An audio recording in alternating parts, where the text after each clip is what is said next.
Magandang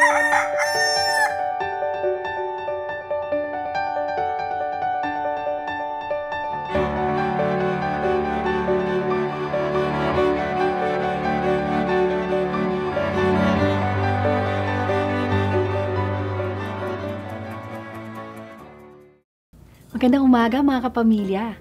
Magkape at pandasal muna tayo. Ako si Risa Singson Kaupeng, Editor-in-Chief ng Kirigma Magazine. Alam niyo bang sa Amerika, karamihan ng mga pasyenteng nasa ospital ay psychosomatic ang mga sakit. Ibig sabihin ay nagmumula sa kanilang pag-iisip ang kanilang nararamdaman sa kanilang katawan.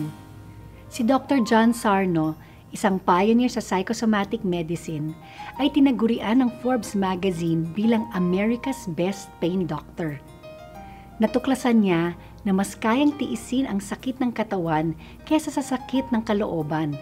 At dahil dito, ang ating unconscious mind ay lumilikha ng kung ano-anong sakit sa ating katawan upang malibang tayo sa mga tunay at malalalim nating problemang emosyonal.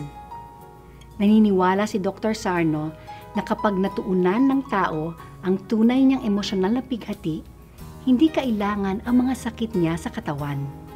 Kapamilya, may sakit ka ba sa batok, balikat o likod na hindi mawala-wala at hindi naman mahanapan ng doktor ng sanhi? Baka naman ang tunay na sanhi ng iyong sakit ay isang nasirang pagsasamahan, pag-aaway, pag-aalala o takot.